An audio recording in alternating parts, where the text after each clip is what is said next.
Bismillahirrahmanirrahim. Sahabat, dalam kesempatan ini kami ingin menyampaikan materi video yang kami beri judul Pengertian Sunnah Rasul Hanya Menurut Al-Quran. Sebelum kami menyampaikan materi video ini, berikut kami ulangi kembali informasi bagaimana cara kami melaksanakan pendekatan dalam memahami setiap ayat-ayat Al-Quran. Sedemikian hingga akan tidak terlalu sulit setiap orang untuk memahami seluruh ayat-ayat Al-Quran. Dan kami juga berupaya untuk tidak terjumus dalam makna pemikiran yang tidak jelas. Metode pendekatan memahami Al-Quran. Adapun pendekatan kami dalam menerjemahkan Al-Quran adalah satu, memperhatikan makna kata atau secara etimologi atau asal-usul kata, kemudian juga memperhatikan morfologi atau variasi imbuhan dan akar katanya. Karena alat yang digunakan adalah Kamus Umum Bahasa Arab Indonesia, Al-Mani, dan Google Translate, sedemikian hingga analisa teks terhindar dari makna istilah dan kami menghindari terperangkap dalam makna terminologi yang salah kaprah, dan kami juga menghindari unsur subjektif.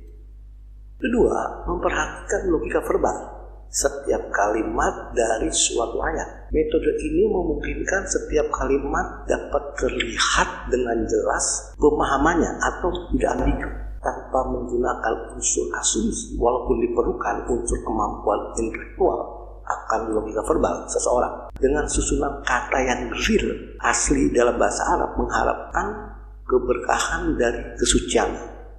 3. Memperhatikan konteks dengan memahami ayat-ayat sebelum dan atau ayat-ayat sesudahnya. Hal ini akan selalu menjaga benang merah antara ayat sebelum dan atau sesudahnya untuk mentransparankan wacana mini yang ada di setiap paragrafnya. 4.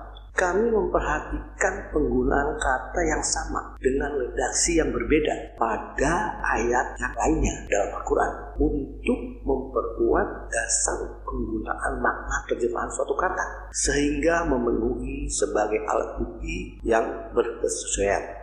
5. Seperti yang diisyaratkan dalam Al-Quran surat 39 ayat 23 bahwa kitaban mutasabihat matani, kitab serupa yang berulang, yaitu menampilkan dua ayat atau lebih dengan redaksi yang sama atau senada yang memiliki makna serupa, sekali lagi untuk memenuhi sebagai alat bukti yang berkesesuaian.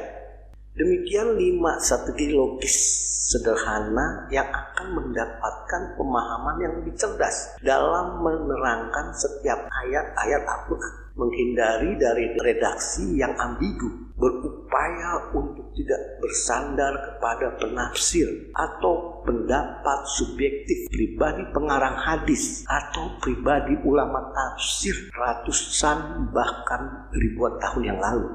Pelemahan Al-Quran. Memasuki materi, kami awali dengan realita kegelapan yang telah lama terjadi pada umat Islam, yaitu timbulnya perselisihan dalam pelaksanaan ajaran agama Islam.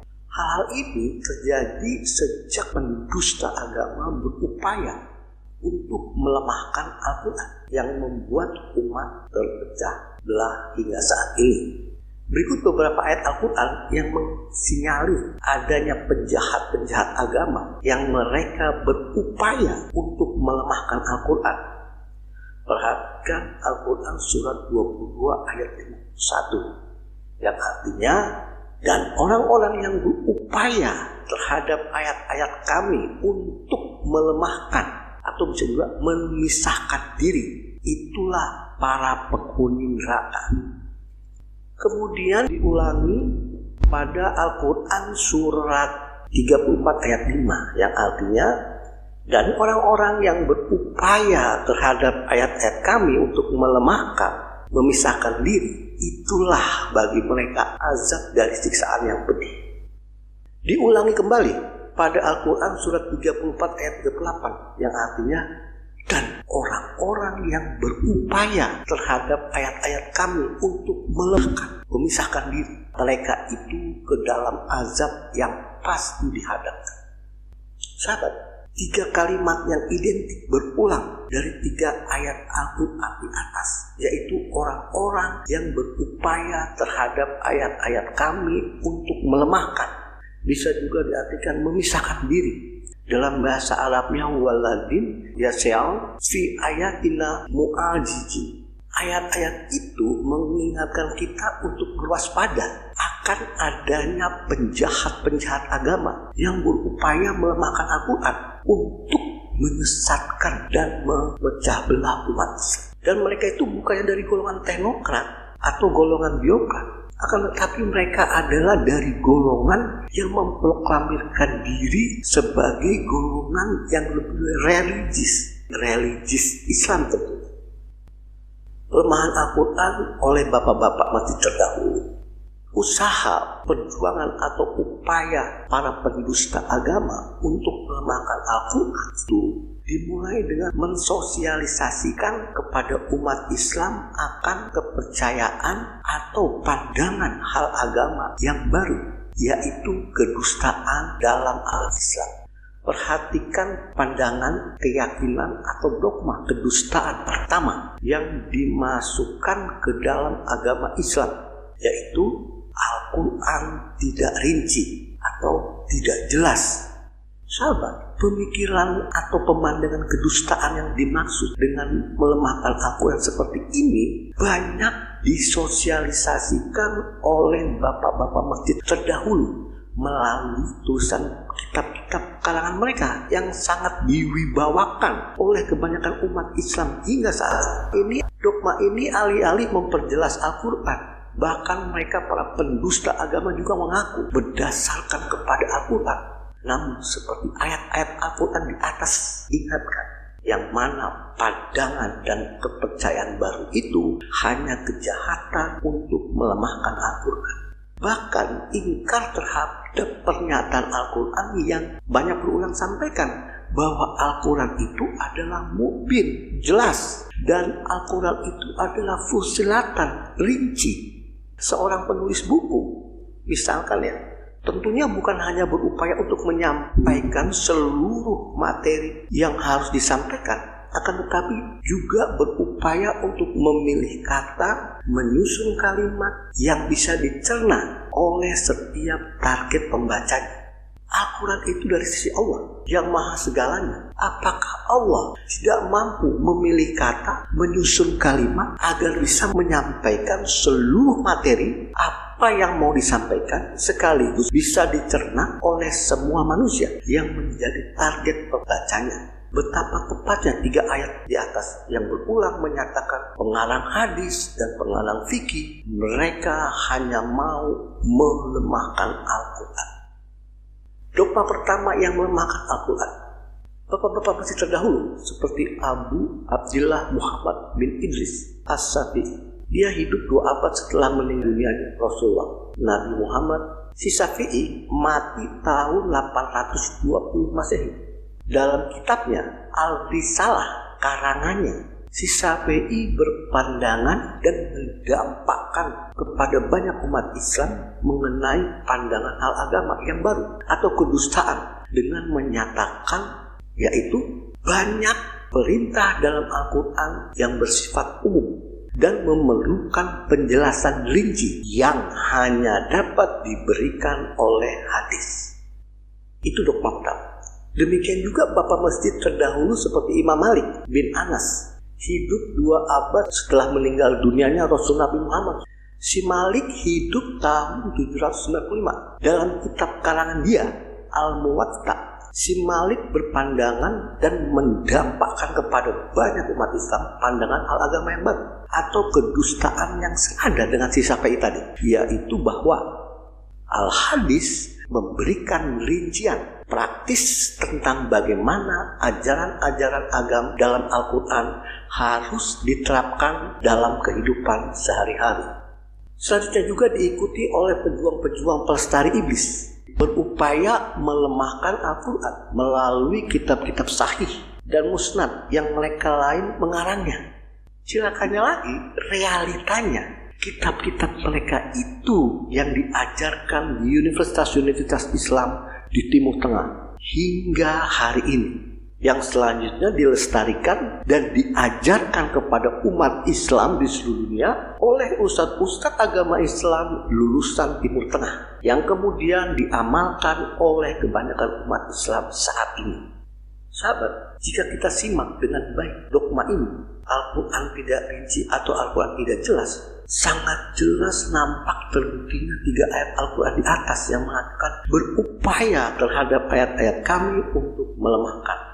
Dogma kedua, untuk mendukung dogma pertama yang tadi diciptakan oleh si Syafi'i sama si Malik, yang dalam narasinya ada menyebut kata hadis, diperlukan dogma kedua yang mendefinisikan hadis yang perlu didoktrinkan berikutnya kepada umat Islam, yaitu definisi hadis. Hadis adalah ucapan, qaul, perbuatan, fi'il atau persetujuan takrib Rasul Nabi Muhammad. Sahabat, definisi hadis seperti ini mengandung unsur penipuan atau trik ricik. Kenapa? Karena ucapan, perbuatan, persetujuan yang hadis catat kemudian disodorkan kepada umat Islam bukan dari Rasul Nabi Muhammad, akan tetapi berasal dari para rawi atau pemberita dengan media ingatan yang melalui waktu lintas abad kemudian dinisbatkan atau dikait-kaitkan kepada Rasul Nabi Muhammad. Sahabat, doktrin ini juga telah diterima secara luas oleh kebanyakan umat Islam, namun tidak ada satu orang pun yang tampil sebagai penanggung jawab atas doktrin ini, seperti halnya doktrin pertama oleh si Malik sama si Syafi'i. Mungkin karena jika sedikit saja diperhatikan dengan mudah nampak keabsurdannya. Pernyataan dogma ini, yaitu hadis adalah ucapan, perbuatan atau persetujuan Rasulullah Muhammad, adalah hasil konsensus para separatis Al-Quran yang ayat-ayat Al-Quran tadi di atas menyebutkan dengan mu'ajina atau melemahkan. Alih-alih menjelaskan dan merinci Al-Quran, realitanya hadis merusak ajaran Al-Quran. Seluruh amalan utama, sekali lagi ya, seluruh amalan utama umat Islam yang diajarkan Al-Quran seperti syahadat, sholat, puasa, zakat, dan haji diubah dan dirusak oleh hadis karangan bapak-bapak masjid terdahulu dengan berlindung kepada dogma atau dalil ucapan, perbuatan, dan persetujuan Nabi Muhammad. Semua menyelisih Al-Quran. Sahabat, untuk lebih jelasnya silakan menyaksikan video-video kami yang mengenai sholat, haji, dan lainnya. Sahabat, kalau kita beribadah mengikuti apa yang mereka sebut hadis, artinya atau dengan kata lain, sholat, puasa, zakat, dan haji pada zaman Nabi Rasul Muhammad hingga 2 abad berikutnya tidak sama dengan salat, puasa, zakat, haji kebanyakan umat Islam saat ini. Karena 2 abad pertama Islam, Bukhari CS belum lahir, tetapi 2 abad pertama umat Islam menggunakan hanya Al-Quran. Sedangkan sholat, puasa, zakat, dan haji kita saat ini tidak menggunakan Al-Quran, tapi menggunakan hadis. Atau jika kita kembali kepada pernyataan si Syafi'i sama atau si Malik dalam kitab Al-Risalah atau Al-Muwatta, maka 2 abad pertama umat Islam tidak bisa melaksanakan sholat, puasa, zakat, dan haji dengan baik dan benar karena Al-Quran bersifat umum, kata mereka, atau tidak ada rincian praktisnya. Sedangkan Al-Quran tidak pernah berubah sejak diturunkan hingga hari akhir nanti. Perhatikan Al-Quran surat 18:27 yang artinya, dan bacalah apa yang diwahyukan kepadamu dari kitab Tuhan. Tidak ada yang dapat mengubah kalimat-kalimat, dan kamu tidak akan menemui selain darinya tempat berlindung. Sahabat, 2 dogma di atas kalangan si Syafi'i sama si Malik beserta geng-geng penerusnya hanya cara licik pejuang iblis membuat jalan tikus untuk memasukkan jalan iblis ke dalam jalan lurus agama Islam. Terbukti sudah ancaman iblis yang disinyalir dalam Al-Quran surat 7 ayat 16 yang artinya, dia iblis berkata, maka karena engkau telah menyesatkan aku, maka aku sungguh akan duduk mengikuti jalan lurusmu untuk mereka. Penulis hadis Bukhari CS tidak masuk akal. Sahabat, terlepas dari Black Campaign untuk menghantarkan al-hadis agar mulus diterima oleh umat Islam yang 2 abad sebelumnya tidak pernah dikenal umat Islam saat itu, dengan mereka membuat dongeng-dongeng awal yang menyatakan bahwa al-hadis telah ditulis pada zaman Nabi Rasul Muhammad, seperti misal Jabir bin Abdul, Ali bin Abi Thalib, Abu Hurairah, Abdullah bin Umar, dan seterusnya. Semuanya hanya halu.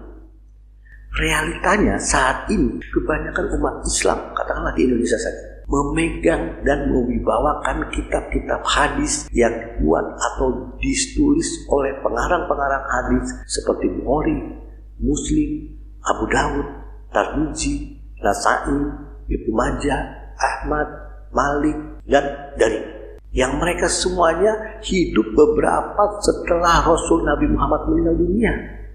Kita fokus kepada Bukhari yang hadis-hadis karangannya diposisikan paling kuat, paling sahih, otoritatif setelah Al-Quran oleh kebanyakan umat Islam hingga hari ini.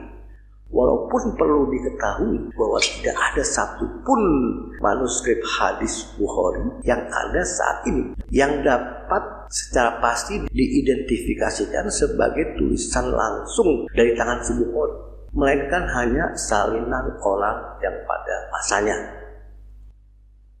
Sahabat, Bukhari itu hidup pada tahun 1810 sampai 870 Masehi atau 200 tahun lebih setelah Nabi Muhammad meninggal dunia.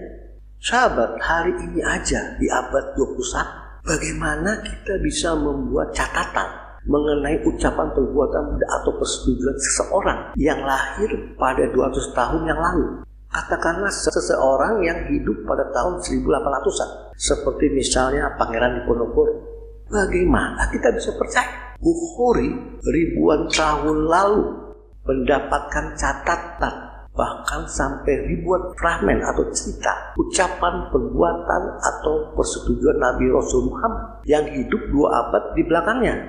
Ilmu-ilmu hadis, baik hal riwayat, sanad, maupun dari dirayah atau materi, berlandaskan pada konsep dan metode yang tidak rasional. Karena bagaimana mungkin mengeksplorasi narasi masa lampau yang tidak pernah dipersiapkan sebelumnya?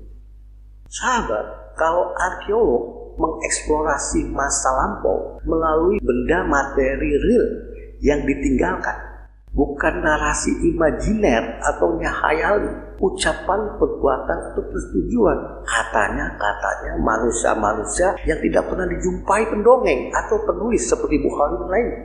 Perhatikan Al-Quran surat 24 ayat 15 yang artinya, tiba-tiba kamu menerimanya dengan lidahmu dan mengucapkannya dengan mulutmu apa yang tidak kamu ketahui dan kamu mengira itu mudah, padahal di sisi Allah itu luar biasa. Apakah harus mengikuti ucapan, perbuatan, atau persetujuan Nabi Rasul Muhammad? Sahabat, pertanyaannya apakah umat Islam harus atau wajib mengikuti setiap ucapan, perbuatan, atau persetujuan Nabi Rasul Muhammad? Jawabannya adalah tidak. Alasannya adalah satu. Tidak semua atau setiap ucapan, perbuatan, atau persetujuan Nabi Rasul Muhammad adalah masalah agama. Kedua, Nabi Rasul Muhammad tidak mungkin menambah-nambah ajaran Al-Quran, walaupun dengan trik kedustaan untuk merinci atau memperjelas seperti yang mereka tuduhkan. Kenapa? Karena berulang Al-Quran menginformasikan bahwa Rasul hanya berkewajiban untuk menyampaikan amanah yang sudah jelas dan yang sudah rinci. Dan Al-Quran mengancam untuk memotong urat jantungnya Rasul jika menambah-nambah walaupun hanya sedikit, karena Al-Quran sudah jelas dan sudah rinci. Perhatikan Al-Quran surat 29 ayat 44-40 yang artinya, bahkan jika dia mengatakan atas kami sedikit saja ucapan, sungguh kami akan tangkap dari tangan kanannya, kemudian kami potong urat jantungnya. Penggunaan kata kawala dan jantik. Sahabat, khusus ayat ini, Al-Quran surat 69 ayat 44, maka kami teringat pada Al-Quran surat 69 40 dengan menunjuk kata laqaw. Diulang pada Al-Quran surat 81 19 ayat 19. Perhatikan Al-Quran surat 69 ayat 40 yang artinya sesungguhnya itu adalah ucapan Rasul yang mulia. Kemudian diulangi pada Al-Quran surat 81 ayat 19 yang artinya sesungguhnya itu adalah ucapan Rasul yang mulia. Sahabat, kata tukawil pada Al-Quran surat 69 ayat 44 dan kata likuwil pada surat 69 ayat 40 dan Al-Quran surat 81 ayat 19, dua kata-kata tersebut memiliki asal kata kerja yang sama, yaitu kawala, yang artinya mengatakan. Pada Al-Quran surat 69 ayat 44 adalah perkataan atau kawala Rasul manusia Nabi Muhammad yang memiliki hawa nafsu kemanusiaan. Artinya tidak ada garansi. Dan itu yang diancamkan kepada para Rasul, termasuk Rasul Nabi Muhammad. Sedangkan pada Al-Quran surat 69 ayat 40 dan Al-Quran surat 81 ayat 19 adalah perkataan atau kawala Rasul malaikat Jibril yang mulia, terbebas dari hawa nafsu pribadi. Sahabat, oleh karena itu sedemikian hingga untuk menunjuk kepada wahyu yang disampaikan Rasul Nabi Muhammad atau Al-Quran yang dijamin 100% kebenarannya, Al-Quran tidak menggunakan kata kawala, akan tetapi mengatakan yantik. Perhatikan Al-Quran surat 53 ayat 2-4 yang artinya tidak sesat temanmu dan tidak memperdaya dan tidak dia menyampaikan berdasarkan kecenderungannya. Sesungguhnya itu hanyalah wahyu yang diwahyukan. Al-Quran surat 53 ayat 3 menggunakan kata yang artinya menyampaikan, berupaya serupa tetapi tidak sama dengan kata kawal. Jika mengatakan itu bisa bersumber atau terpengaruh dari diri pribadi, sedangkan menyampaikan untuk yang tidak atau bukan bersumber dari diri pribadi. Ketiga, alasan berikutnya yang menjadikan dasar tidak semua ucapan, perbuatan atau persetujuan Nabi dan Rasul harus diikuti adalah Nabi dan Rasul siapapun adalah manusia biasa yang artinya bisa berbuat salah. Al-Quran sendiri banyak menceritakan dan menginformasikan kesalahan-kesalahan beberapa Nabi seperti kesalahan Nabi Rasul Nuh, kesalahan Nabi Rasul Musa, kesalahan Nabi Rasul Yunus, termasuk menceritakan kesalahan dari Nabi Rasul Muhammad.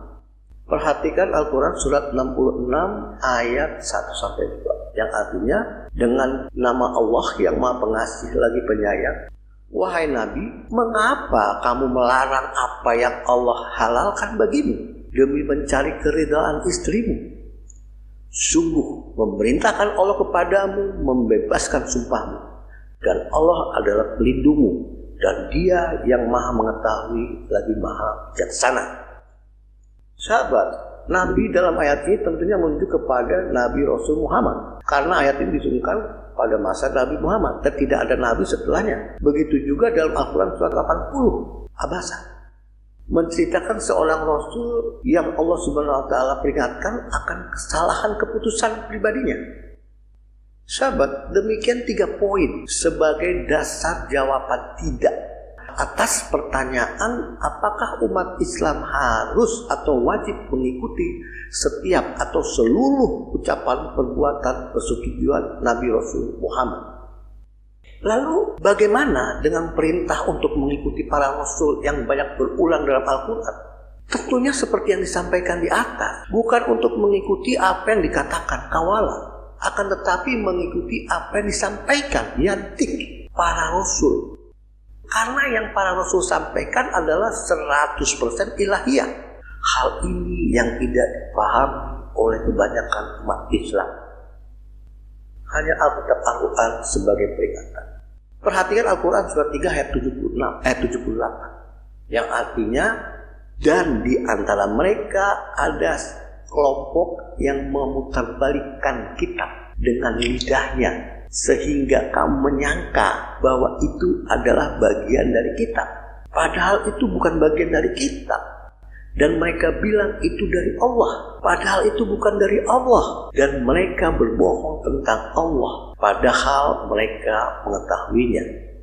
Sahabat, ayat ini mengingatkan kita waspada kepada para penjahat agama yang mengatakan bahwa ini dari Nabi dan pasti dari Allah. Mereka hanya berbohong atas nama Allah. Perhatikan Al-Quran surat 3 ayat 79 yang artinya, bukan untuk manusia Allah mendatangkan kitab, penghakiman dan nabi-nabi, lalu dia berkata kepada orang-orang, jadilah hambaku dari selain Allah. Akan tetapi untuk menjadi beragama dengan kamu mengetahui Alkitab dan dengan kamu mempelajarinya. Ayat ini mengingatkan kita bahwa kita bukan mengikuti apa yang dikatakan atau disetujui oleh Nabi, akan tetapi mengikuti apa yang disampaikan oleh Nabi, yaitu Alkitab. Perhatikan Al-Quran surat 3 ayat 80 yang artinya, dan dia tidak memerintahkan agar mengambil para malaikat dan para nabi sebagai Tuhan. Apakah dia menyuruh kamu untuk kafir setelah kamu berserah diri? Ayat ini mengingatkan kita bahwa mengikuti seluruh ucapan dan persetujuan seorang nabi atau rasul hanya menjadikan nabi itu sebagai Tuhan.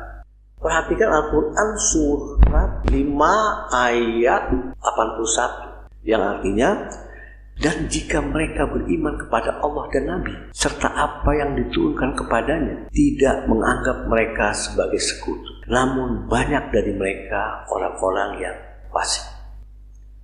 Sahabat, kesimpulannya, apa yang diucapkan, dilakukan, dan disetujui oleh seorang nabi dan rasul itu ada hal yang dari nabi pribadi dan rasul pribadi, dan ada hal yang dari ilahi.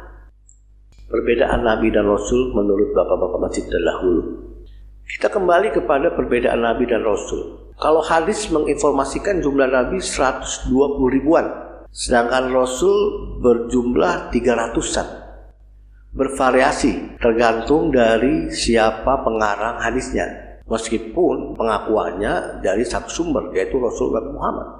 Tetapi faktanya berbeda-beda. Itulah seperti kami informasikan tadi. Kalau arkeolog mengeksplorasi masa lampau melalui benda materi real yang ditinggalkan, sedangkan pengarang hadis mengeksplorasi narasi masa lampau melalui narasi imajiner atau khayali. Ucapan, perbuatan, persetujuan, katanya manusia-manusia perawi yang gak jelas. Kemudian ada narasi yang dinyatakan sebagai kesepakatan ulama mengenai perbedaan antara nabi dan rasul, yaitu bahwa setiap rasul itu nabi, akan tetapi tidak sebaliknya, tidak setiap nabi itu rasul. Kalau menurut kami, ini adalah narasi para penjahat agama. Sahabat, dua sumber informasi itu pada dasarnya sama. Kalau hadis menyebutkan nominal jumlah walaupun bervariasi, sedangkan kesepakatan ulama menyatakan jumlah dengan kualitatif. Namun dua-duanya menginformasikan hal yang senada, yaitu bahwa jumlah nabi jauh lebih banyak ketimbang jumlah rasul. Dan keduanya hal itu selain menyelisih Al-Quran, namun memiliki maksud terselubung untuk merusak agama Islam. Perhatian Al-Quran surat 18 ayat 22 yang artinya mereka akan mengatakan ada 3 orang, yang keempat adalah anjing mereka, dan mereka mengatakan ada 5, yang keenamnya adalah anjing mereka, dengan mengira-ngira yang tidak terlihat, gaib, dan mereka mengatakan ada 7, yang ke-8 anjing mereka. Katakanlah, Tuhanku mengetahui jauh akan mereka, apa yang mereka ketahui hanyalah sedikit. Jangan kamu berselisih bersama mereka kecuali menerangkan, dan jangan kamu menanyakan mereka al-kafir kepada salah satu dari mereka. Umat Islam harus berpegang hanya pada Al-Quran. Sahabat, kesimpulan mengenai hadis adalah umat Islam harus memusnahkannya, memusnahkan katanya hadis.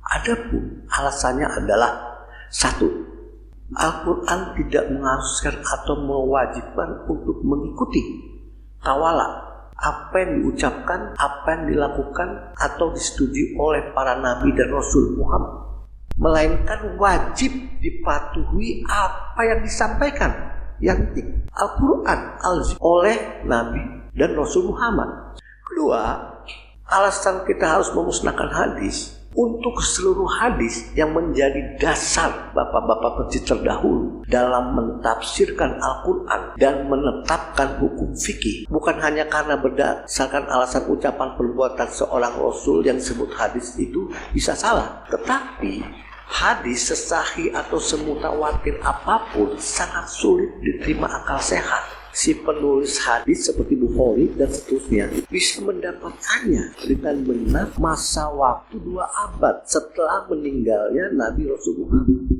Seperti telah dijelaskan di atas, hadis adalah siasat iblis untuk melemahkan Al-Quran dan hanya menyebabkan perpecahan manusia. Perhatikan Al-Quran surat 6 ayat 153 yang artinya, dan adalah ini jalan lurusku, maka ikutilah dia, dan jangan mengikuti jalan yang lain yang memecah belah kalian di atas jalannya. Inilah yang diwasiatkan kepadamu dengannya, semoga kalian bertakwa.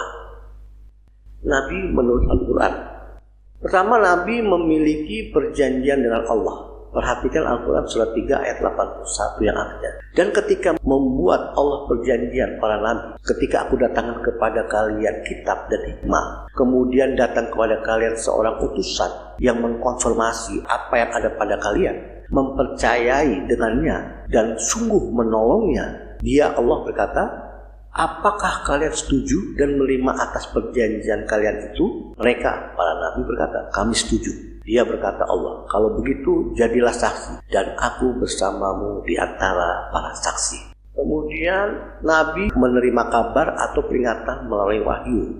Al-Quran menginformasikan bahwa Nabi adalah penerima wahyu. Perhatikan Al-Quran surat 2 ayat 213 yang artinya manusia adalah satu umat. Maka Allah mengutus para nabi sebagai pembawa kabar baik dan peringatan dan menurunkan bersama mereka kitab dengan kebenaran dan seterusnya. Kemudian perhatikan Al-Quran surat 5 ayat 81 yang artinya seandainya mereka beriman pada Allah dan Nabi serta apa yang diwahyukan kepadanya, niscaya mereka tidak akan menjadikan keduanya sebagai sekutu, namun banyak di antara mereka yang durhaka. Kemudian perhatikan Al-Quran surat 4 ayat 163 yang artinya sesungguhnya kami telah menurunkan kepadamu sebagaimana kami turunkan kepada Nuh dan kepada para nabi dan para nabi setelahnya, dan kami turunkan kepada Ibrahim, Ismail, Ishak, Yakub dan anak cucunya, Isa, Ayub, Yunus, Harun dan Sulaiman, dan kami berikan kepada Daud Mazmur. Demikian ayat-ayat Al-Quran yang menyatakan bahwa Nabi menerima wahyu. Kemudian mekanisme penerimaan wahyu. Sahabat, seorang nabi terlepas dari kemuliaannya di hadapan Tuhan semesta alam. Secara sederhana, nabi adalah manusia biasa yang dipilih mendapatkan nikmat anugerah kenabian oleh Allah Subhanahu wa taala. Al-Quran surat 2 ayat 213 di atas juga menyebutkan Allah mengutus nabi untuk membawakan kabar baik dan peringatan. Dalam kata lain, tugasnya hanya sebagai kurir yang mengirimkan paket kabar baik dan peringatan dari Allah Subhanahu wa taala yang diterima secara verbal melalui hamba Allah yang diutus, yaitu malaikat Jibril dari dunia ilahi. Oleh karenanya berakhir atau khatamnya para nabi pada Nabi Muhammad disertakan dengan dijaganya peringatan Al-Quran, Al-Zikir akan keberadaannya dan tidak akan bisa ada yang merubahnya sejak diturunkannya hingga hari akhir. Menunjuk kepada Al-Quran, Nabi Muhammad menerima wahyu dari utusan yang mulia, malaikat Jibril. Perhatikan Al-Quran surat 2 ayat 97. Katakanlah, siapa yang dia memusuhi Jibril, maka sesungguhnya dia yang menurunkannya ke hatimu dengan izin Allah, membenarkan terhadap apa yang di tangannya, dan dia memberi petunjuk serta kabar baik bagi orang-orang yang beriman. Sahabat, kalimat yang menurunkannya karena membenarkan apa yang telah ada juga merupakan petunjuk dan kabar yang baik bagi orang beriman, sedemikian hingga bisa ditafsirkan yang dimaksud dengannya adalah Al-Quran.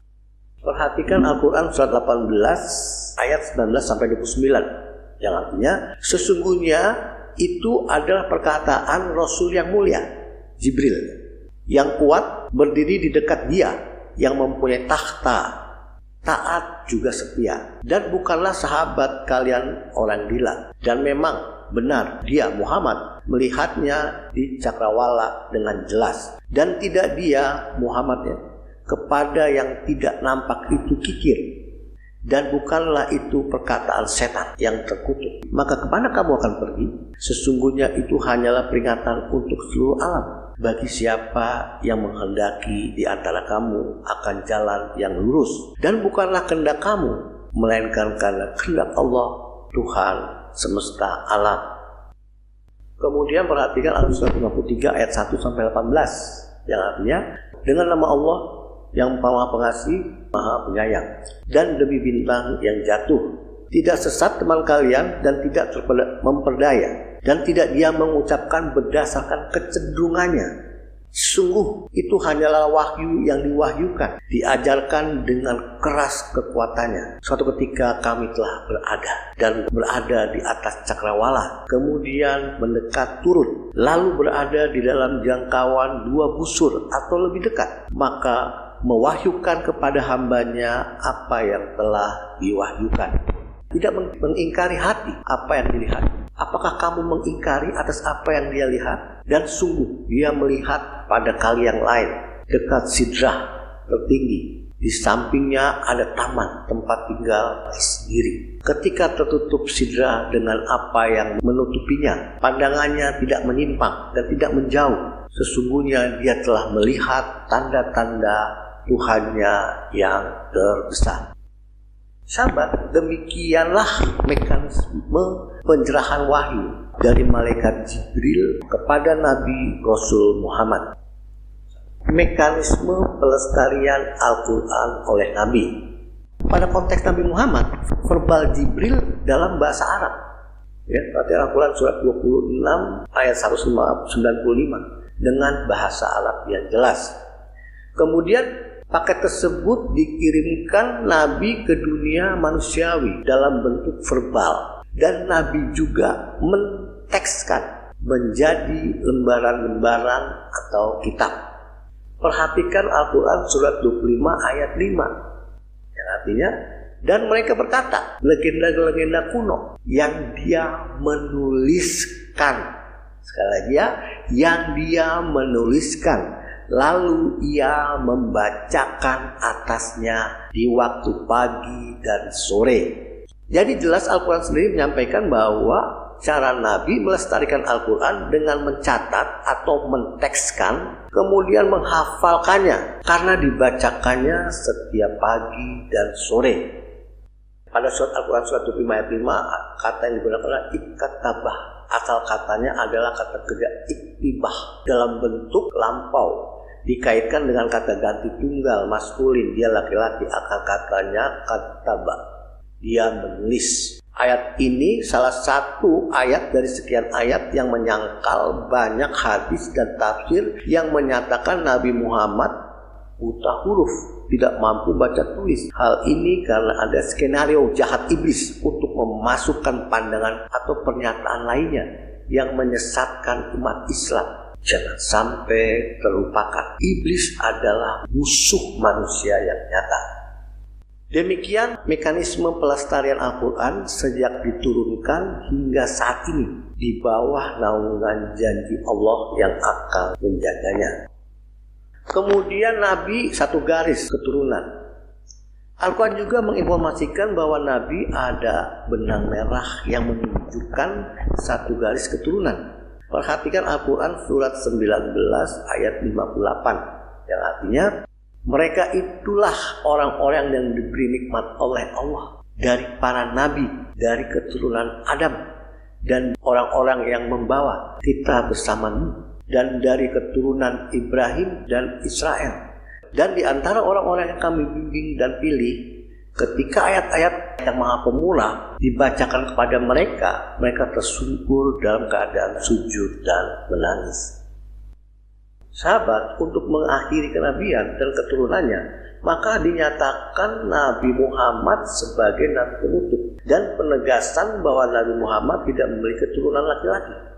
Perhatikan Al-Quran surat 33 ayat 40 yang artinya, Muhammad bukanlah ayah dari salah seorang kamu, tapi dia adalah utusan Tuhan dan penutup para nabi, dan Tuhan Maha mengetahui segala sesuatu.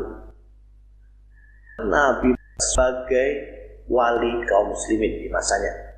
Perhatikan Al-Quran surat 33 ayat 6 yang artinya Nabi dia wali bersama orang-orang beriman dari diri mereka sendiri, dan istri-istrinya adalah ibu-ibu mereka, dan seterusnya. Jadi kesimpulan, Nabi untuk konteks Nabi Muhammad adalah manusia yang ditugaskan menerima wahyu, menerima Al-Quran dari alam ilahiyah ke alam dunia, kemudian mentekskan menjadi lembaran-lembaran, kemudian dikitabkan. Selesai. Itu tugas seorang yang disebut Nabi. Makanya jika hadis dan kesepakatan ulama menyatakan bahwa Nabi lebih banyak dari Rasul, maka artinya Allah menurunkan wahyu hanya untuk dimanfaatkan oleh satu orang yang menerimanya. Karena dia bukan Rasul, maka tidak perlu menyampaikan hal ini menyelisih banyak ayat Al-Quran. Rasul menurut Al-Quran. Sekarang kita masuk kepada pokok permasalahan, yaitu mengenai kerasulan. Al-Rasul, utusan. Asal usulnya adalah kata benda, utusan, dalam bentuk tunggal maskulin, dan akar katanya rasul, utusan. Dalam konteks Al-Quran, Rasul adalah hamba Allah yang dikirim atau diutus oleh Allah SWT untuk melaksanakan tugas tertentu. Al-Quran menginformasikan juga bahwa hamba Allah yang diutus sebagai utusan tidak hanya manusia. Malaikat juga Al-Quran menyebutkan sebagai utusan. Perhatikan Al-Quran surat 35 ayat 1 yang artinya, dengan nama Allah yang Maha Pengasih lagi Maha Penyayang. Segala puji bagi Allah pencipta langit dan bumi yang menjadikan para malaikat sebagai utusan bersayap 2, 3, atau 4 dan beberapa ayat lainnya senada. Kemudian angin juga sebagai utusan yang diutus untuk mengawinkan tumbuhan seperti yang diinformasikan pada Al-Quran surat 15 ayat 2 dan beberapa ayat lainnya. Kemudian juga setan yang Allah utus untuk mengganggu orang-orang kafir pada Al-Quran surat 19 ayat 83 dan selanjutnya. Jadi kesimpulannya adalah seluruh hamba Allah yang diangkat menjadi Rasul memiliki tugas. Namun dalam konteks yang kita bahas ini fokus kepada utusan dari bangsa manusia yang kemudian kita sebut sebagai Rasul. Tugas Rasul. Seorang manusia yang Allah angkat menjadi Rasul memiliki tugas sebagai berikut. Perhatikan Al-Quran surat 6 ayat 48 yang artinya, dan kami tidak mengutus Rasul melainkan sebagai pembawa kabar gembira dan memberi peringatan. Maka barang siapa yang beriman dan memperbaiki diri, maka tidak merasa takut mereka dan tidak mereka bersedih. Kemudian Al-Quran surat 18 ayat 56 yang artinya, dan kami tidak mengutus Rasul melainkan sebagai pembawa kabar gembira dan memberi peringatan, dan seterusnya. Sahabat, jadi jelas tugas yang Allah perintahkan kepada seorang Rasul adalah membawa kabar gembira dan memberi peringatan. Kemudian adapun prosedur teknis tugas Rasul. Tugas Rasul telah dimaklumi, kemudian Al-Quran juga menjelaskan mengenai prosedur teknis pelaksanaan seorang Rasul dalam menjalankan tugas. Perhatikan Al-Quran surat 2 ayat 129 yang artinya, ini utuslah di antara mereka seorang utusan sebagian mereka atau di antara mereka yang akan membacakan kepada mereka ayat-ayatmu dan mengajari mereka kitab dan hukum-hukum serta sucikan mereka. Sesungguhnya engkau maha perkasa, maha bijaksana. Kemerhatikan Al-Quran surat 2 ayat 191 yang artinya, sebagaimana kami mengutus di antara kalian seorang rasul, sebagian kalian di antara kalian yang membacakan kepada kalian ayat-ayat kami dan mensucikan kalian dan mengajari kalian kitab dan hukum-hukum serta mengajarkan kalian apa yang belum diri kalian ketahui. Jadi jelas dan berulang bahwa pelaksanaan teknis seorang rasul dalam menjalankan tugas adalah membacakan ayat-ayat Al-Quran dan hukum-hukum serta mensucikan, bukan membacakan atau mengajarkan hadis, fikih, dan selanjutnya yang merupakan karangan manusia pejuang iblis. Kewajiban para rasul. Demikian juga batasan-batasan kewajiban seorang rasul. Al-Quran menginformasikan sebagai berikut. Perhatikan Al-Quran surat 5 ayat 99. Yang artinya tidak ada atas rasul kecuali menyampaikan, dan Allah mengetahui apa yang kamu lahirkan dan apa yang kamu sembunyikan. Kemudian Al-Quran surat 16 ayat 35 yang artinya langsung di tengah ya, langsung di ujung ayat ya. Maka tidaklah atas rasul kecuali menyampaikan dengan jelas. Kemudian perhatikan Al-Quran surat 16 ayat 82 yang artinya, namun jika mereka menolak, maka tugas kamu adalah menyampaikan pesan yang jelas. Kemudian perhatian Al-Quran surat 24 ayat 54 yang artinya langsung di ujung ya. Dan tidak atas Rasulullah kecuali hanya menyampaikan dengan jelas. Kemudian juga perhatian Al-Quran surat 29 ayat 18 yang artinya, dan jika kamu mengingkarinya, maka sesungguhnya telah mengingkarinya umat-umat dari sebelum kalian. Dan tidak atas Rasul kecuali penyampaian dengan jelas. Perhatikan Al-Quran surat 36 ayat 16-17 yang artinya, mereka berkata, Tuhan kami mengetahui bahwa kami kepada kalian untuk utusan, dan tidak pada kami kecuali penyampaian yang jelas. Kemudian perhatikan Al-Quran surat 42 ayat 48 yang artinya, maka jika mereka berpaling, maka kami tidak mengutus kamu kepada mereka pemelihara. Sesungguhnya atas kamu hanyalah menyampaikan, dan seterusnya. Jadi jelas dan banyak berulang bahwa batasan-batasan yang menjadi kewajiban seorang rasul adalah menyampaikan dengan jelas, dan kejelasan itu dibuktikan dengan melemparkan pertanyaan kepada kaumnya.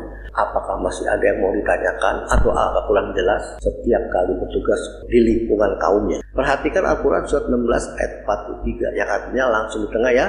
Maka bertanyalah kepada orang yang menerangkan jika kamu tidak mengetahui. Kemudian pekerjaan Rasul tidak ada target. Sahabat, pada umumnya setiap tugas atau kewajiban seseorang itu memiliki target atau hasil pencapaian dari pekerjaannya. Namun berbeda dengan pekerjaan seorang Rasul yang tidak memiliki target. Perhatikan Al-Quran surat 49 ayat 17 yang artinya, mereka merasa diselamatkan karena kamu, karena mereka masuk Islam. Katakanlah, bukan menginginkan atas keselamatan kalian, melainkan Allah yang memberikan keberuntungan atas kalian. Sesungguhnya Dia menunjukkan kalian untuk beriman jika kalian orang-orang yang benar. Dan beberapa ayat lainnya.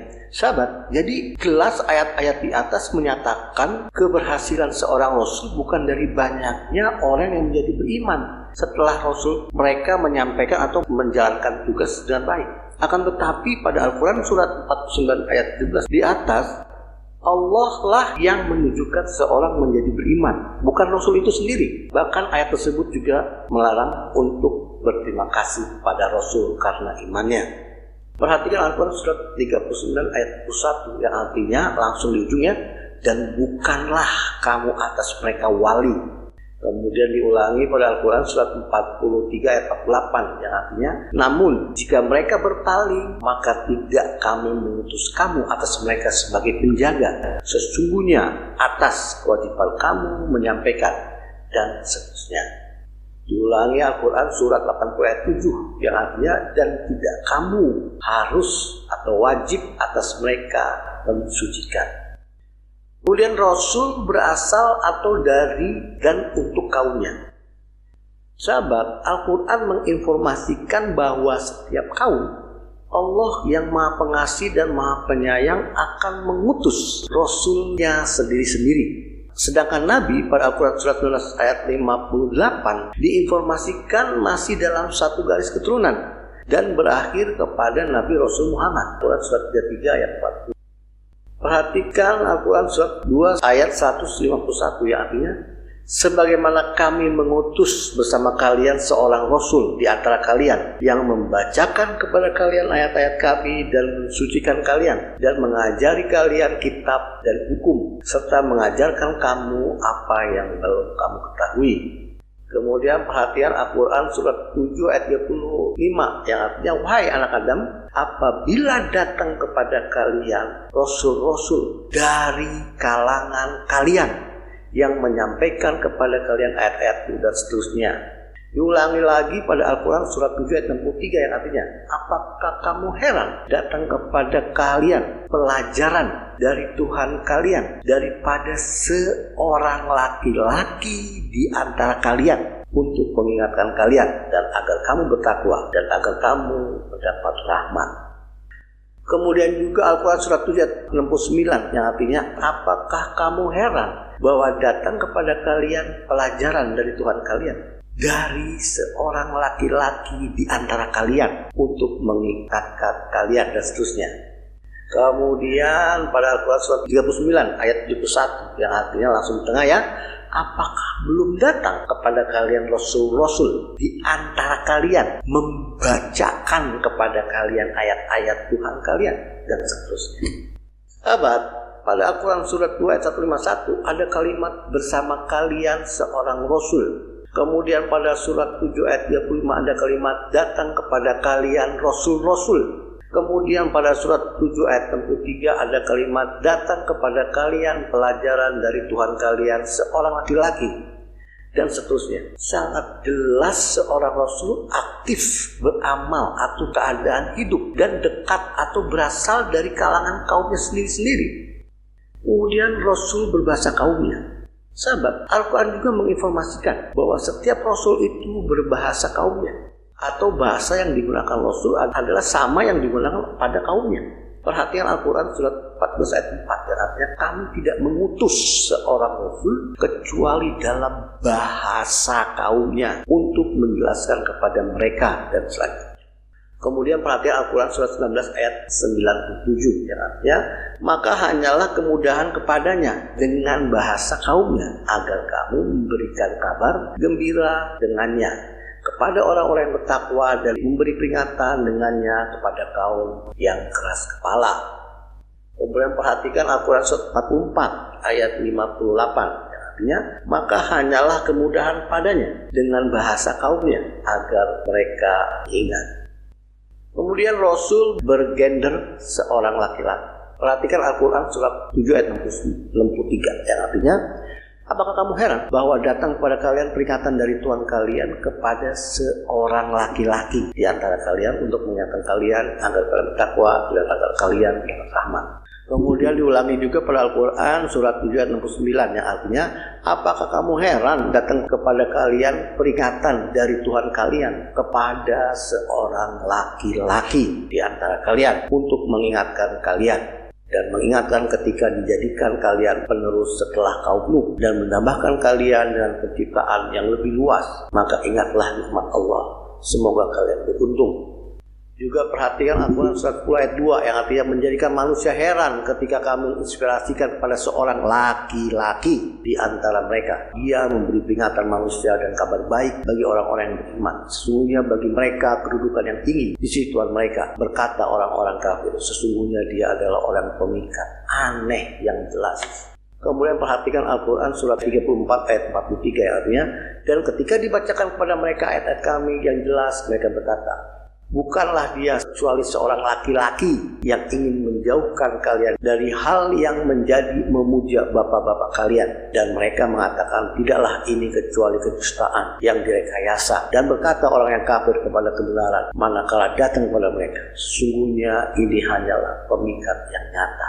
Dan beberapa ayat lainnya yang menunjukkan seorang rasul adalah seorang laki-laki atau bukan seorang wanita.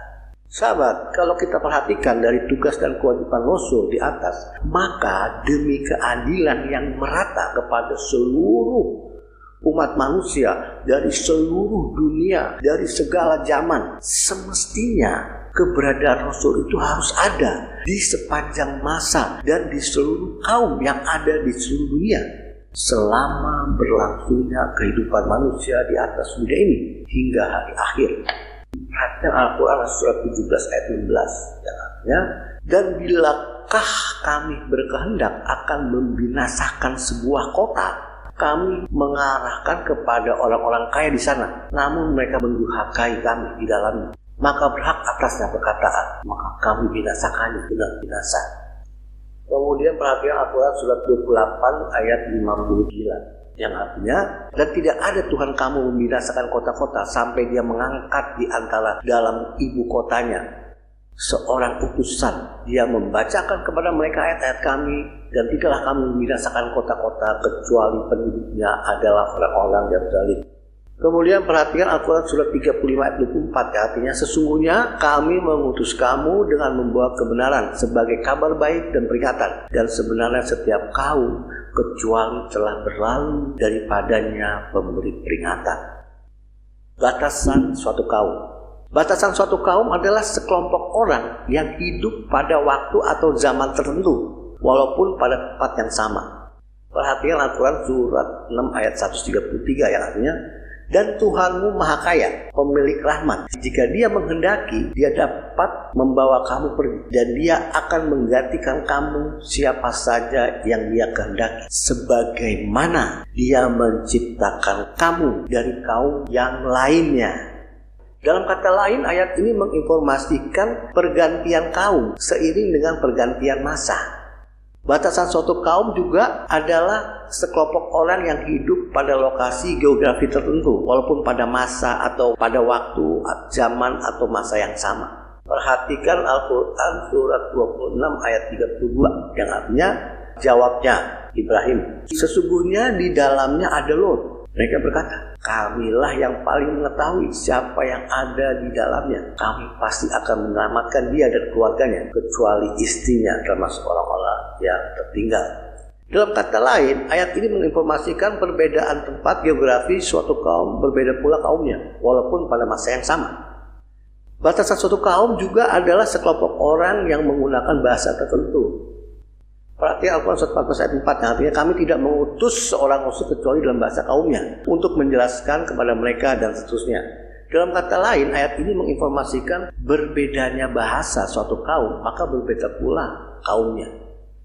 Jadi dapat disimpulkan, suatu kaum dapat dibedakan atas menjadi kaum yang berbeda karena perbedaan dari lokasi, geografinya, atau dibedakan dari perbedaan zaman atau masanya, juga dapat dibedakan dari perbedaan bahasanya.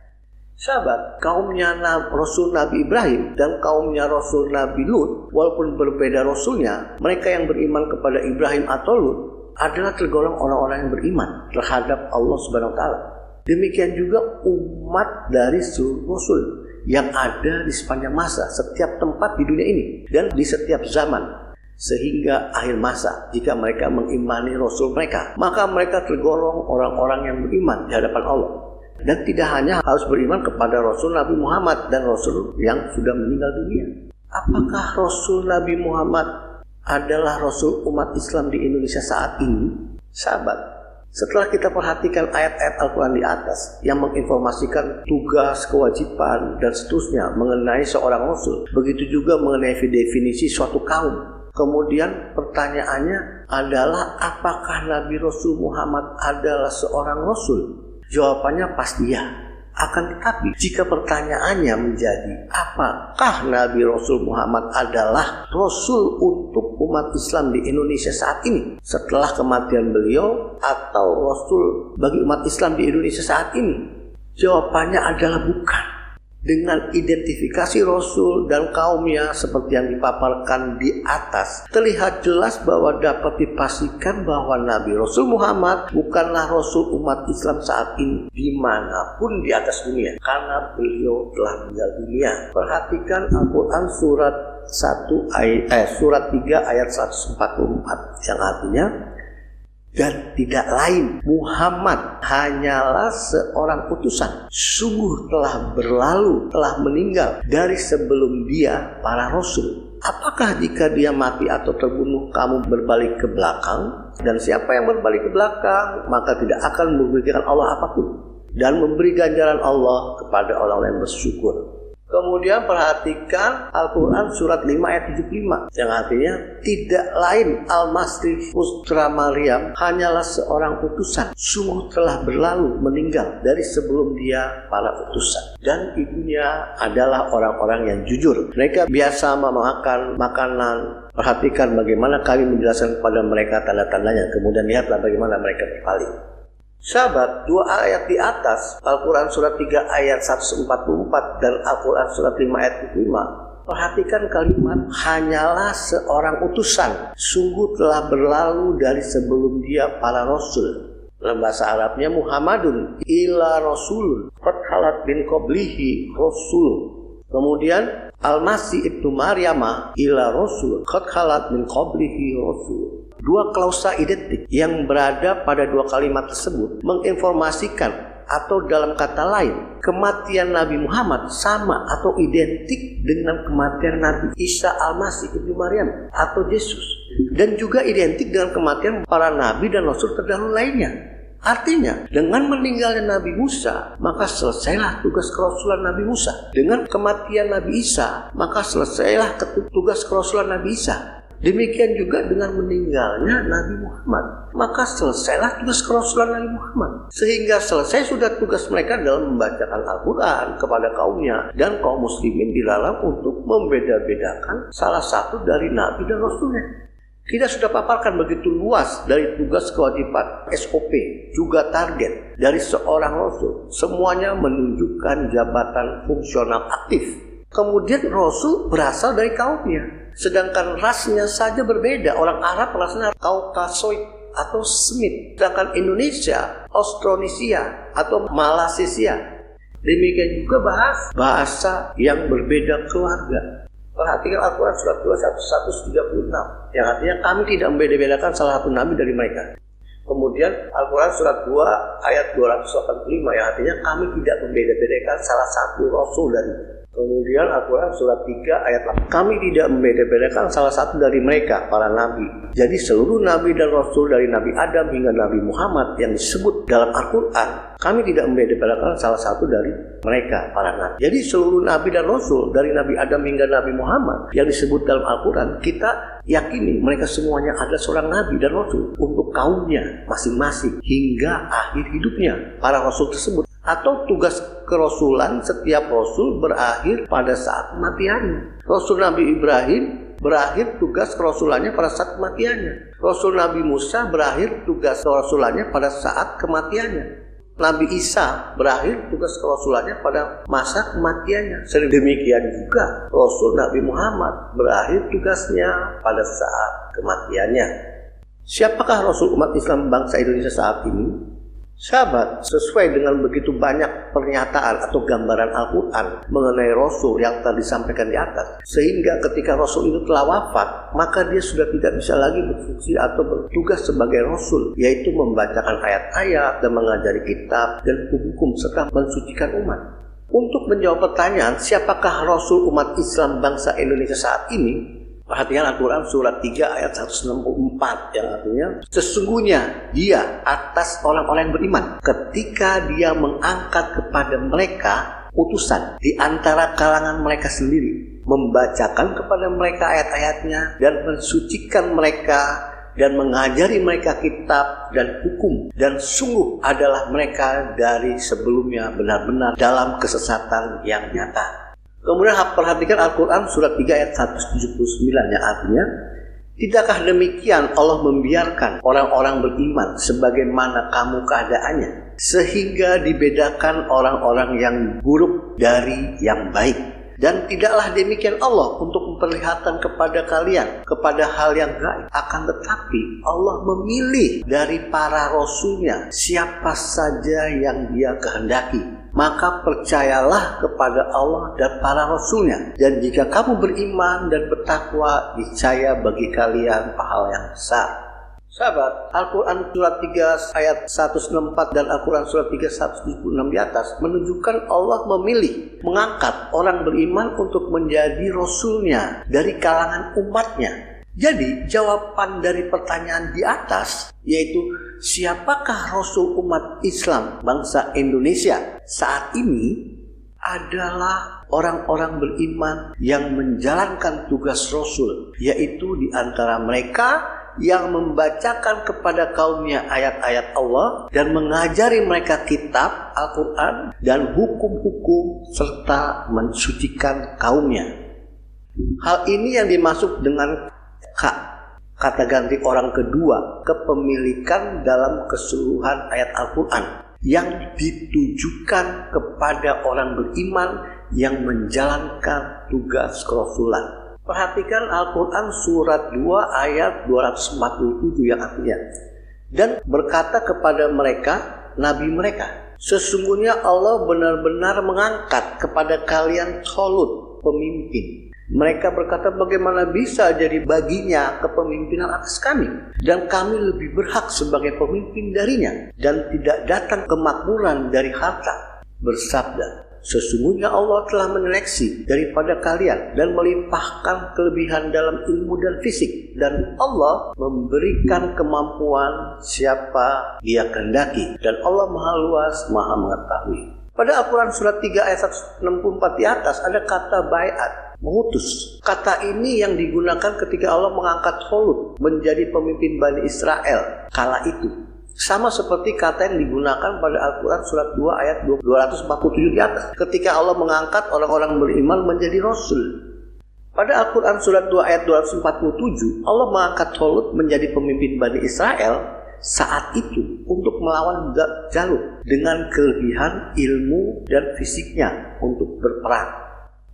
Sedangkan pada Al-Quran surat 3 ayat 194 dan Al-Quran surat 3 ayat 176, Allah juga mengangkat orang beriman menjadi rasul saat hidupnya untuk kalangannya sendiri dengan ilmu Al-Quran dan semangat untuk membacakan kepada mereka ayat-ayat dan seterusnya. Pada Al-Quran surat 2 ayat 247, Allah mengangkat Talut tanpa ada seremoni atau komunikasi antara Allah atau melalui malaikatnya kepada Talut. Sedangkan pada Al-Quran surat 3 ayat 194, Allah juga mengangkat orang beriman tanpa seremoni dan komunikasi antara Allah atau melalui malaikat pada orang beriman. Pada Al-Quran surat 2 ayat 247, Talut mendapat informasi akan kepemimpinannya melalui nabinya saat disampaikan. Sedangkan pada Al-Quran surat 3 ayat 164, orang beriman mendapat informasi akan kerasulannya melalui Al-Quran saat membacanya.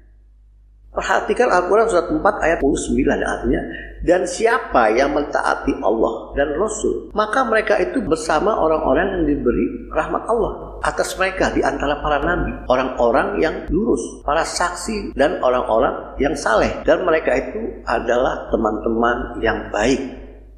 Kemudian kami ulangi kembali Al-Quran surat 10 ayat 2 yang artinya, menjadikan manusia heran ketika kami menginspirasi kepada seseorang laki-laki di antara mereka bahwa dia memberi peringatan manusia dan kabar baik kepada orang beriman. Sesungguhnya bagi mereka kedudukan yang tinggi di sisi Tuhan mereka.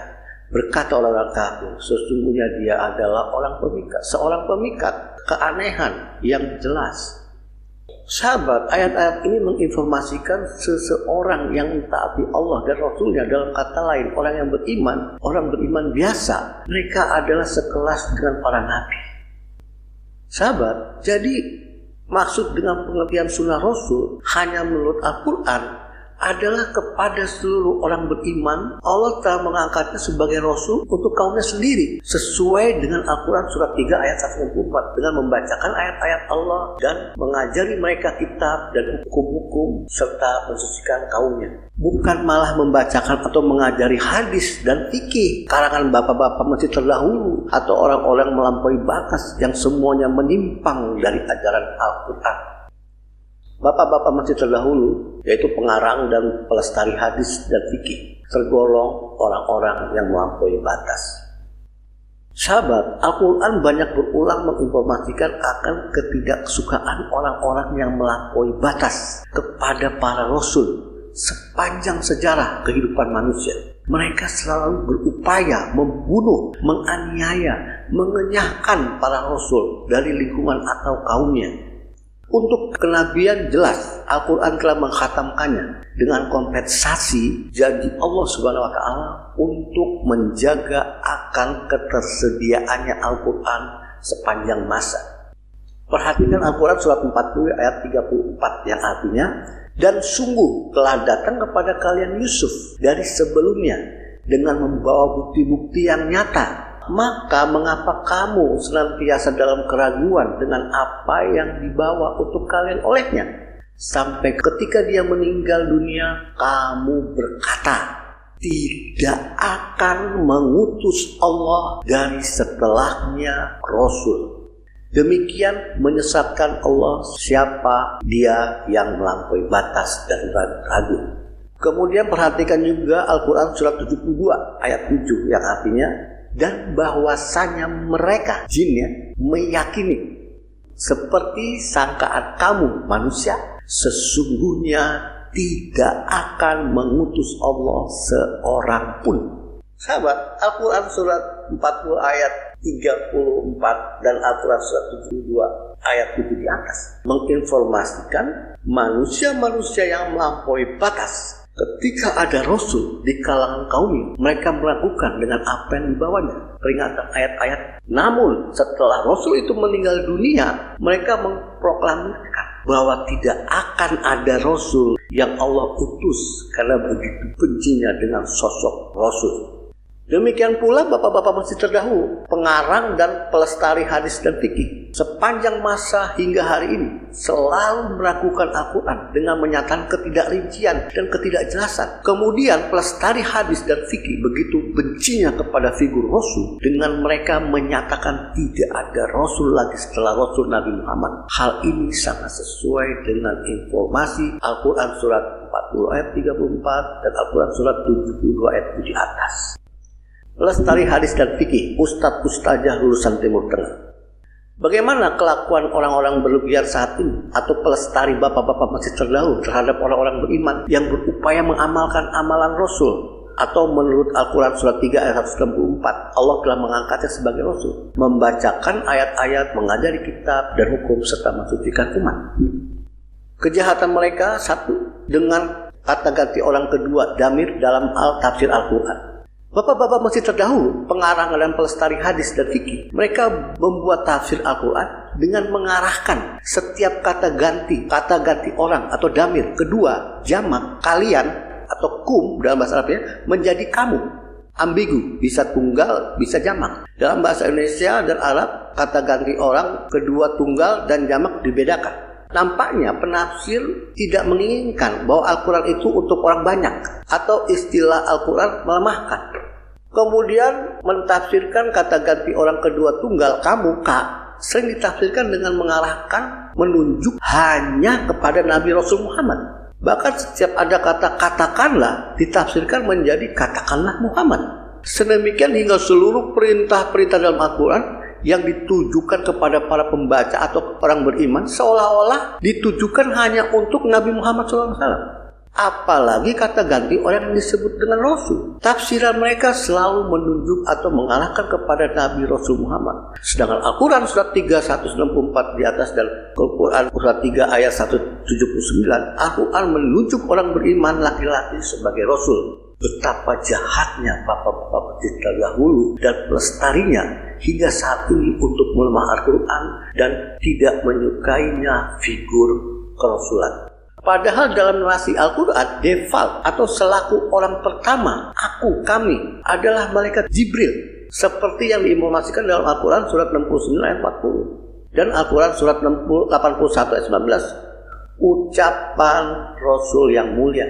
Dan sebagai lawan bicaranya atau orang kedua, kamu atau kalian adalah para pembaca atau orang-orang beriman dan kelompoknya. Sedangkan kata kamu tunggal menunjukkan kepada orang beriman yang diharapkan menjalankan tugas Rasul untuk kaumnya masing-masing atau juga siapa yang disebut dalam narasinya.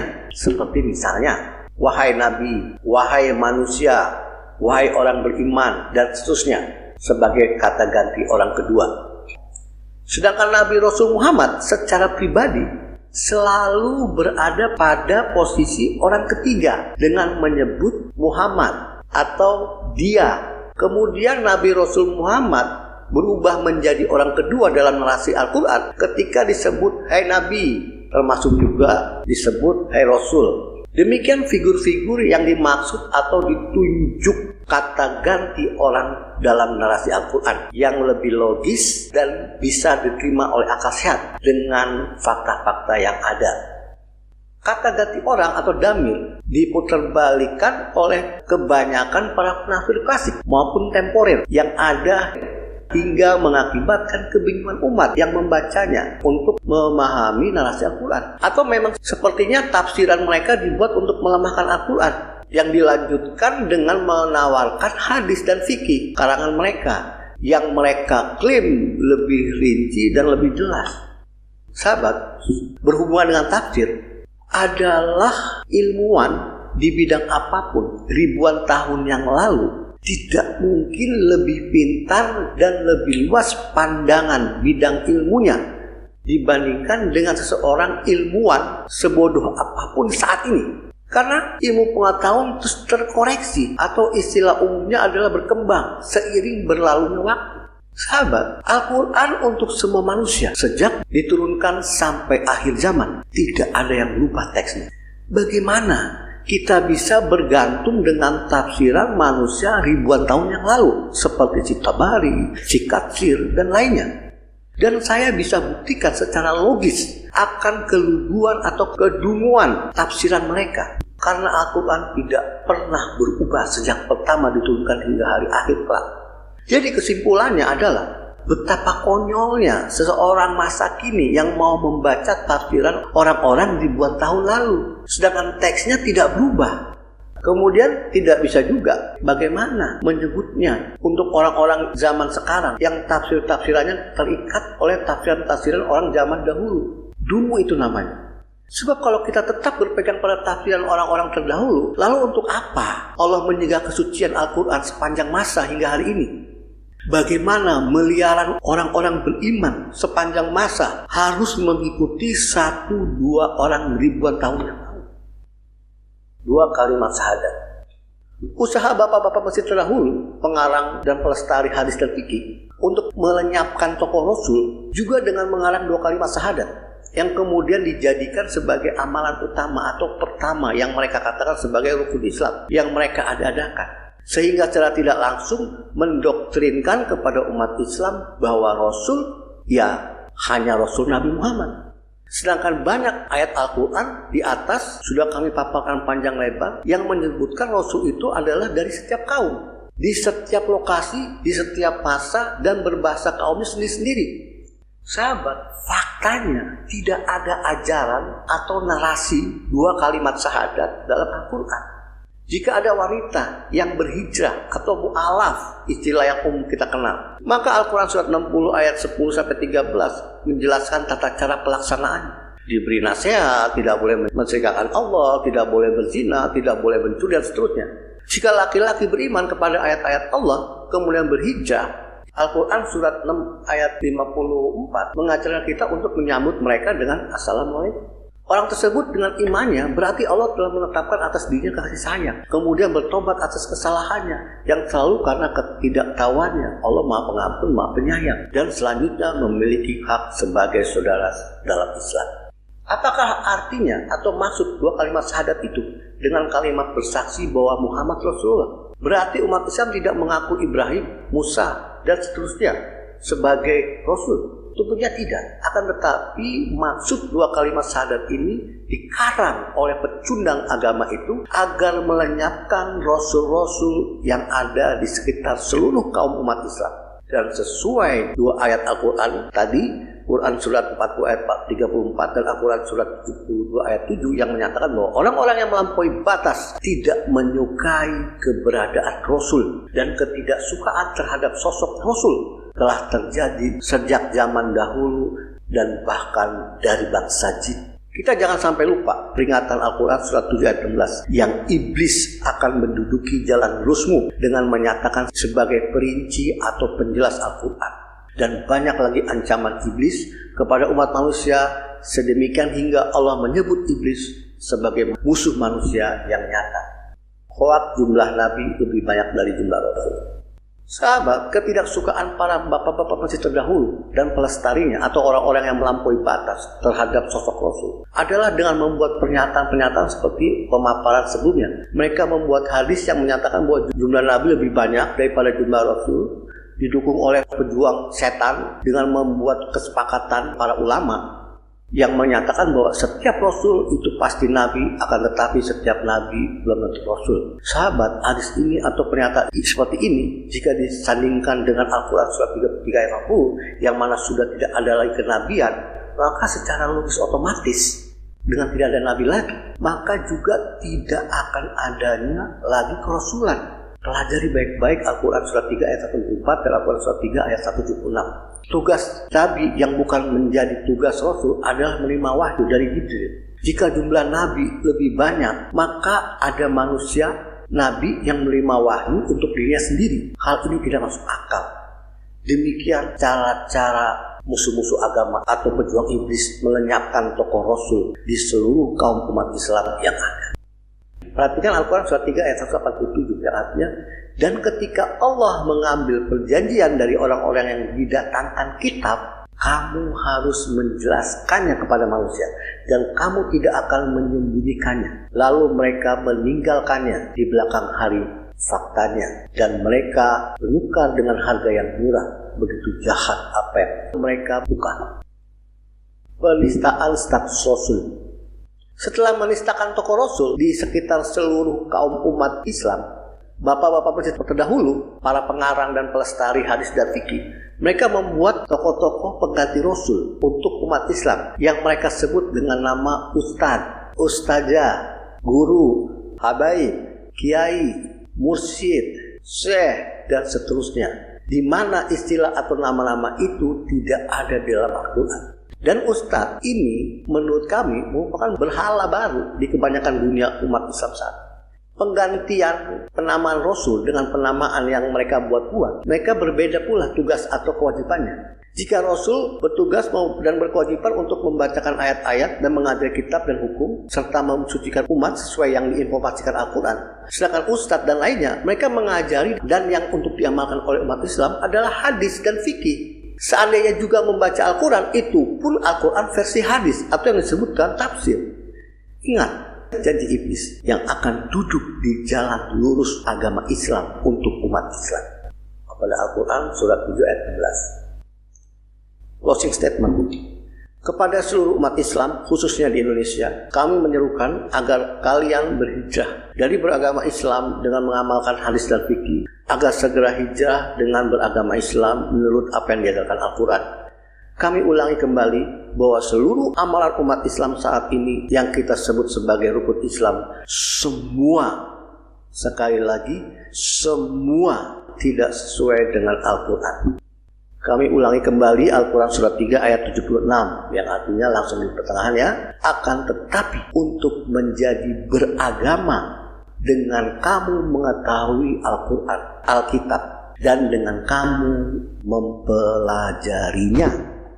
Tinggalkan ajaran-ajaran bapak-bapak masjid terdahulu, yaitu hadis dan fikih tanpa terkecuali, yang mana semua itu telah menyesatkan kebanyakan orang-orang tua kita sejak dahulu. Untuk ustadz, ustazah, guru, habaib, kiai, mursyid, syekh, dai, dan seterusnya, segera bertobat kepada Allah Subhanahu wa Ta'ala. Jangan pernah menyampaikan hadis dan fikih karangan manusia, akan tetapi bacalah ayat-ayat dan mengajari kitab dan hukum-hukum, serta mensucikan umat di kalangannya atau kaumnya sendiri.